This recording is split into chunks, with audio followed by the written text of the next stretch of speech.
Ahora invitamos a Marcelo López de Sabando. Marcelo también parte del grupo del proyecto de agricultura de precisión. Hace algunos años está trabajando en el corazón de la zona triguera, en Tandil, en la agencia de extensión. Anteriormente fue técnico de la agencia de extensión de San Antonio de Areco, también con maestría en ciencias del suelo de la Universidad de Buenos Aires. Y bueno, Marcelo, tu tiempo. Bueno, gracias por la invitación, gracias comisión organizadora. Como decía Ricardo, la idea de la presentación es contarle qué estamos haciendo para el ajuste del manejo del cultivo de trigo y además incluir el cultivo de cebada porque son líneas de trabajo que estamos realizando en conjunto. La primera decisión que se está tomando en el norte de Buenos Aires en el manejo de cultivo de trigo y considerando la variabilidad es su ubicación en los establecimientos. La definición de estos nuevos lotes dentro del establecimiento quizá es lo que más impacto ha generado o el mayor beneficio que ha generado en la producción y en la disminución del riesgo en cada uno de los establecimientos. Y es la reubicación, considerando dos limitantes de producción muy importantes, como es la profundidad de tosca y el periodo libre de helada, la definición de la ubicación de rotaciones y definición de otra decisión de estructura de cultivo como es la fecha de siembra. Y en ese sentido, al cultivo de trigo y al cultivo de cebada, las posiciones donde están siendo ubicados son en las posiciones más altas del relieve, donde el periodo libre de helada es mayor y donde en muchos casos nos permite incluir la secuencia de cultivo trigo-soja. Pensando en la presentación que nos hicieron más temprano, estamos aprovechando más el recurso suelo con una intensificación de la producción. Entonces, lo que ahora estamos teniendo como los lotes son lo que es la integración de diferentes lotes que tienen una misma característica. Estamos disminuyendo entonces la variabilidad que tendríamos asociada al relieve y a periodo libre de helada, pero no obstante seguimos teniendo variabilidad de producción, seguimos teniendo variabilidad en propiedades de suelo, entonces seguimos haciendo ajuste adentro de estos nueva unidad que estamos definiendo como lote. La idea entonces de la presentación es contarle cómo delimitar zonas adentro de esta nueva unidad lote, y cómo nos pueden ayudar el uso de sensores remotos para ajustar la fertilización nitrogenada pensando en lo que es rendimiento, principalmente rendimiento. Y una primera línea y una nueva línea que estamos empezando a querer trabajar, que es cómo nos pueden ayudar los sensores para estimar el contenido de proteína en los diferentes cultivos. Una de las herramientas de la agricultura de precisión es el cambio entonces en la unidad de toma de decisiones. En vez de estar tomando decisiones a nivel de lote que puede tener esta forma o puede tener la forma de los lotes que yo les mostraba en el primer slide, a tener diferentes unidades o diferentes zonas de productividad. Ahora bien, para hacer yo este paso de estar tomando decisiones a este nivel, a estos diferentes sectores dentro del nivel, tengo que definir una metodología que me permite generar estas nuevas zonas de productividad. Y esta metodología puede estar mirando el cultivo, puede estar mirando propiedades de relieve, puede estar mirando propiedades de suelo. Y podemos llegar a encontrar con este tipo de resultado. Este es un lote de producción en el que están definidas las zonas de productividad utilizando diferentes metodologías.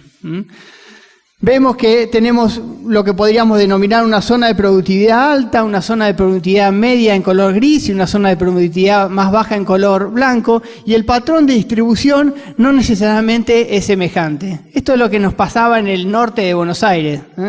En el sudeste de la provincia, en general, cuando uno utiliza diferentes metodologías para delimitar zonas de productividad, tiene patrones que tienden a tener la misma similitud. No obstante, yo siempre lo traigo a estos slides en las presentaciones para darle importancia a la información que uno utiliza para delimitar zonas. Es importante tener presente que no todas las capas de información que yo considero me van a generar un mismo resultado. Otro aspecto importante a la hora de ajustar entonces el manejo de cultivo de trigo no solo es qué información utilizo, sino cuál sería el objetivo para el que yo voy a segregar zonas de productividad. Recién nos mostraba Gonzalo Pérez un patrón de distribución de fósforo y un patrón de distribución de rendimiento de un cultivo que creo que era maíz, Y veíamos que la variación en la disponibilidad de fósforo no necesariamente tenía el mismo patrón a la variación de producción. Entonces, no solo es importante considerar la metodología, sino también es importante considerar cuál es el objetivo para lo que porque yo voy a hacer las zonas de productividad. Y en esa línea también hemos trabajado, y por ejemplo lo que en nuestro trabajo lo que realizábamos es, nos hacíamos diferentes preguntas agronómicas, que podría ser, por ejemplo, con definiciones de objetivo de delimitación. Uno podría hacer alguna metodología que me permita ver variabilidad en la oferta de fósforo.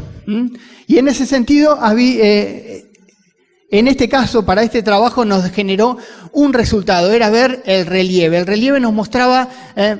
nos permitía ver bien la variabilidad en la disponibilidad de fósforo. Ahora, cuando nosotros nos hacíamos otra pregunta agronómica, como era querer ver variabilidad de producción, ahí la metodología que era la más apropiada era aquella que estaban mirando los cultivos anteriores o que estaban mirando al cultivo actual que yo estaba queriendo estimar la variabilidad de producción que iba a tener. Entonces, dos aspectos importantes: qué info utilizo yo para delimitar zonas de productividad, y otro aspecto importante es qué objetivo yo voy a tener para delimitar zonas de productividad. En eso nosotros en general hacemos principal énfasis. Otra cosa que utilizamos para mejorar el manejo del cultivo de trigo es el uso de los sensores. El uso de sensores como herramientas que nos van a permitir durante el ciclo de cultivo ir monitoreando la disponibilidad de uno de los nutrientes más importantes junto con el fósforo, que es el nitrógeno. Para eso nos partimos de diferentes herramientas, de cámaras multiespectrales que están montadas arriba de aviones tripulados, aviones no tripulados, y además de sensores que pueden ser de mano, lo que estemos teniendo disponible. En general, entonces, lo que estamos haciendo es delimitando las zonas de productividad, estamos definiendo un primer manejo del nitrógeno en cada uno de los ambientes que tenemos dentro del lote, a partir de información de los rendimientos que estamos esperando, a partir de información de propiedades del suelo, y los estamos monitoreando utilizando este tipo de sensores. Y en eso, por ahí me voy a detener un poco más en la presentación. ¿Qué información empezamos a generar para poder utilizar los sensores? Hemos trabajado en realizar ensayos que nos permiten identificar los valores del índice de suficiencia de nitrógeno que nos disparen la respuesta a una primera pregunta que nos hacemos es: ¿cuándo empezamos a tener hambre de nitrógeno? Y después nos vamos a hacer otra segunda pregunta, es en condiciones de hambre de nitrógeno, ¿con cuánto tenemos que estar fertilizando? En ese sentido, entonces, lo que en general hacemos en las experiencias que hace a campo son poner al cultivo en condiciones de hambre de nitrógeno y en condiciones de exceso de nitrógeno e identificar el valor del índice de suficiencia de nitrógeno para cada una de esas condiciones. ¿Qué es el índice de suficiencia de nitrógeno? Es el valor de un índice de verdor en la condición que yo me hago la pregunta versus en el mismo lote, bajo las mismas condiciones, una situación de suficiencia. Entonces yo miro el ambiente, me quiero hacer la pregunta, y miro ese mismo ambiente en una condición de suficiencia. En condiciones de nitrógeno no limitante, estaríamos en valores similares. Entonces estamos en una relación de 1. En condiciones de mucho hambre, estamos en situaciones más bajos, estaríamos en valores más cercanos a esta área del eje. Entonces identificamos el valor de óptimo el valor del índice de suficiencia para una condición óptima de oferta de nitrógeno. Esos son los tipos de ensayos que nosotros hacemos acá, buscando este dato. Y en eso lo que hemos observado en las últimas 3, 4 campañas, que los cultivos de trigo, en general, el valor del índice de suficiencia de nitrógeno para condiciones óptimas de disponibilidad de nitrógeno está en el orden de 0,93 a 0,96. Entonces, en un delta del 4 a 7% a la condición de suficiencia es un delta de valor de índice que es ok para una condición de dosis óptima de nitrógeno. Ese valor entonces nos empieza a ayudar a contestar la primera pregunta, que es: en condiciones de valores de índices más bajos estaríamos con hambre de nitrógeno. En condiciones de valores iguales o por encima estaríamos en condiciones ok. Cuando estamos mirando esto en el cultivo, en general estamos haciéndolo en un nudo. Ese es el momento de 1 a 2 nudos, es el momento que estamos mirando el cultivo. Este índice nos permitiría también mirarlo más adelante, en estadios más adelantados del cultivo, pero en muchos casos, y más en el cultivo de cebada, no nos permitiría hacer ningún tipo de... el nivel de corrección que haríamos pensando en rendimiento sería un poco más errática. Y otro aspecto importante de los resultados que estamos viendo, que son muy coincidentes lo que están observando otros autores.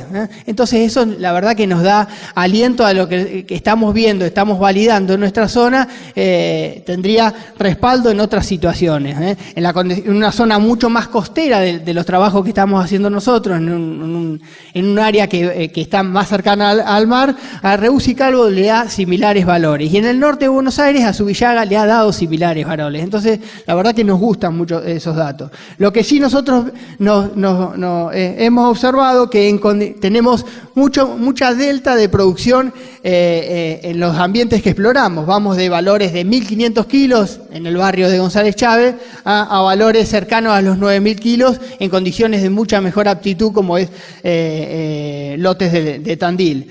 Lo que nosotros vamos, en ese rango que hemos explorado, lo que sí observamos que en los ambientes, los valores del índice de suficiencia de nitrógeno muestran diferencias según el ambiente. Los ambientes, en este caso, de suelos más someros, de rendimientos por debajo de los 4.000 kilos, tendrían un valor, y los rendimientos por encima de 4.000 kilos tendrían otro valor del índice de suficiencia. En el cultivo de cebada tenemos menos años de trabajo y estamos en ese valor de índice de suficiencia en el orden de 0,96. Por supuesto que la información disponible nos permite hacer modelos de recomendación. Y nosotros lo que en general trabajamos es, usamos los modelos que nosotros construimos, pero también lo que intentamos hacer es validar modelos que han construido otros autores en nuestra zona. En general, la primera pregunta la contestamos bastante bien, que es detectar el hambre, y la segunda pregunta, que es, bueno, en condiciones de hambre, ¿cuánto nitrógeno le echo? Ahí no la contestamos también. Ahí el partido se empieza a jugar en función de qué también estamos estimando el rendimiento que vamos a alcanzar, se empieza a jugar a ver cómo nos va a jugar las precipitaciones de acá en adelante. Entonces, eso es lo que está haciendo que empezamos a tener resultados de este estilo. Testeamos cuánto sería el rendimiento que observamos con tratamientos de refertilización a campo versus... O sea, testeamos cuál sería la dosis óptima de refertilización con ensayos a campo versus cuántos nos decían los modelos. Este es un ejemplo de Manuel Ferrari, que es uno de los que mejor uno de los modelos de recomendación de refertilización que mejor nos ajusta en el barrio, y vemos qué nivel de ajuste estamos teniendo. Y tenemos resultados que son un poco dispares. En líneas generales, ¿qué está haciendo el barrio? Y está haciendo el barrio es mirando los valores de insuficiencia, detectando áreas con hambre, y en función de criterio agronómico que tienen los asesores, hacen recomendaciones de fertilización. Y ahí están integrando qué rendimientos esperan tener, qué condiciones comerciales se están dando, y están integrando también qué expectativas de precipitaciones van a tener. ¿Cómo lo están usando esto en los establecimientos? El establecimiento entonces hace inicialmente una definición según un criterio de diagnóstico y de recomendación de una fertilización inicial de base de nitrógeno y realiza en estadios tempranos del cultivo lo que sería una franja de suficiencia. Este es un ejemplo de un lote de cebada evaluado en estado de un nudo con un índice verdor. Colores verdes son valores más altos del índice, una condición de mayor producción, y los colores amarillos a rojos son valores más bajos, una condición de menor producción. Y lo que estamos viendo acá es posiciones más altas de relieve donde meten otro cultivo, esto rojo es otro cultivo, y estas son posiciones más bajas del relieve donde aparecería otro lote con otro cultivo. Tenemos una franja de suficiencia, una franja donde la dosis de nitrógeno estaría no limitante, y lo que entonces la idea de el monitoreo que uno puede hacer, por ejemplo, en Estados Unidos, es observar esta condición versus la franja de suficiencia, y ahí detectar si ese valor es mayor o no a estos 4 o 7% que habíamos dicho que podíamos dejar hambriar al cultivo y no tendríamos y estaríamos en la dosis de óptima económica. Una cosa interesante es que cuando uno evalúa el cultivo en este estadio, empieza a ver patrones de variabilidad. Entonces, lo primero que nosotros dijimos es que este lote, en general, está dividido del lote al lado por lo que era periodo libre de helada y profundidad de tosca, pero a su vez dentro del lote también existe variabilidad, por eso lo estamos viendo como sectores con diferente productividad. Eso también lo que nos ayuda en este estadio es a detectar y empezar a caracterizar cada uno de estos ambientes y empezar a entenderlos para la primera definición que hicimos, que es al momento en estadio muy temprano, de definición de una situación de base de nitrógeno.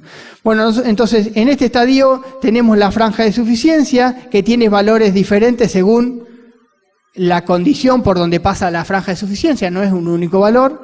Y a partir de esa información, entonces lo que creamos es lo que sería, por ejemplo, un mapa de índice de suficiencia de nitrógeno.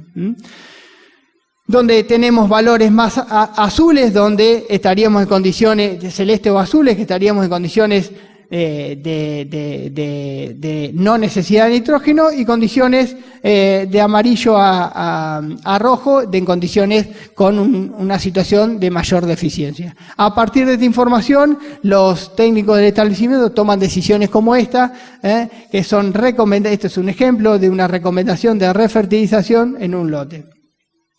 Tenía otro ejemplo para mostrar. Este es un ejemplo de esta campaña. También es el cultivo de cebada.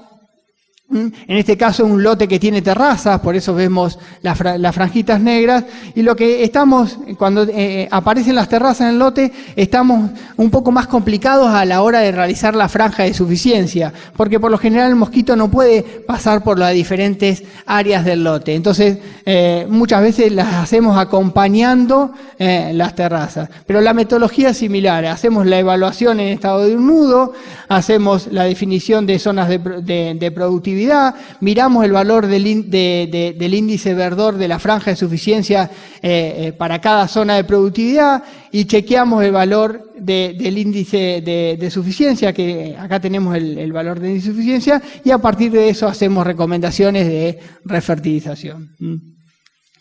Bueno, resumiendo, entonces, ¿qué estamos haciendo en el cultivo de trigo? Primero lo estamos ubicando en lo que es el ambiente más apropiado dentro de los establecimientos, que en general son ambientes de posición más alta del relieve, donde el periodo de libre de helada es mayor.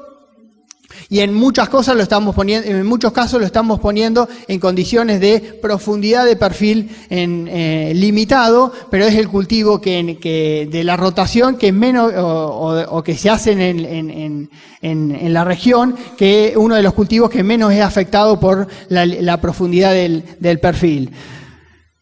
Luego que lo estamos ubicando en el relieve, estamos delimitando zonas de productividad según el objetivo de la metodología, según el objetivo que nos estemos planteando, y durante el ciclo de cultivo estamos monitoreando la nutrición nitrogenada, usando en este caso una herramienta de